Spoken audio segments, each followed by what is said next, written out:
The book of Leviticus.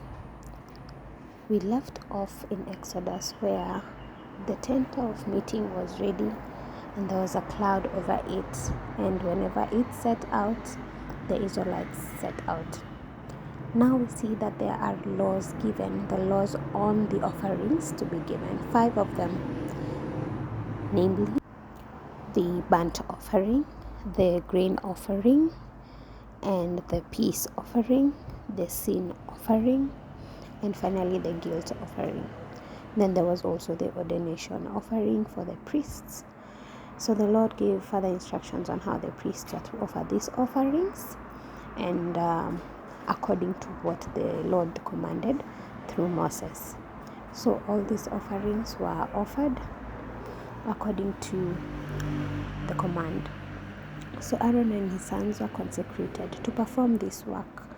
So Aaron went into the tent of meeting, and the glory of the Lord appeared to all. Fire came out from before the Lord and consumed the burnt offering. Everyone fell to their knees in fear. So it is now that Moses has entered the tent of meeting. So Nadab and Abihu, the sons of Aaron, were consumed by fire when they offered an authorized fire. So Eleazar the brother and Ithamar took over the work of the tent of meeting.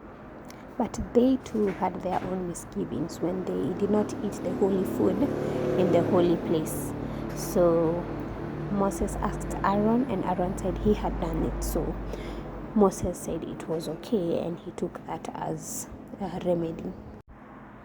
At this point, the clean and unclean foods, that is the animal, the fish, the birds, and the insects, are mentioned.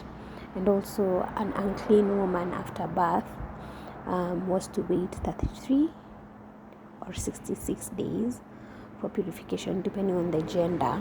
Then also takes a burnt offering and a sin offering. And anyone who was also with leprosy was also considered unclean. And there were laws to how leprosy was to be handled, and be it a person, be it a house, or anything that gets in contact. So the process of cleansing by the priest was also explained, how a leprous person or a leprous house would be cleansed.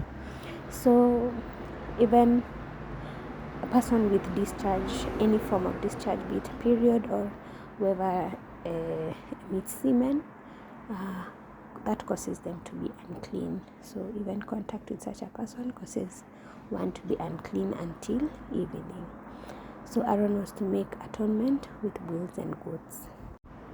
So everything unclean and unclean was described, and it was made clear that one should not eat blood of any creature, and that sexual relationships were forbidden between family members, be it, and also adultery, homosexuality, bestiality, they were all forbidden. And God said, "Be a holy people, for I am holy." The people and the priests, they were told to be holy, for God is holy. And then they were given the commandments: you shall not do this or that, but you shall observe all the statutes.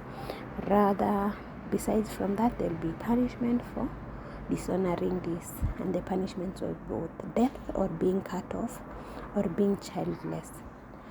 So Aaron and his people were admonished about the holy things, and they were told how to handle them. And the Lord restated the acceptable offerings or sacrifices, and those that are not. Then the appointed feasts were also mentioned and described, from the Sabbath to the Passover to the first fruit weeks and Feast of Trumpets and the Day of Atonement and the Feast of the Booths. Then Moses and Aaron were to take the oil of the lamps and flour for the breads. And the punishment for blasphemy was death. The Sabbath year for rest of the land, and also the year of Jubilee for liberty throughout the land was described, where property sold and slaves were redeemed in that year of Jubilee. So we go right on into seeing the results of obedience as blessings and disobedience as punishment. So commandments were given to the people at Mount Sinai. so that the Israelites were to be aware of the law. So they had a choice to either obey or to disobey. And of course, they knew the consequences of their decisions. So we will go on to see what decision the Israelites made, whether they were disobedient or obedient to God. More of that as we continue to read the books of the Bible.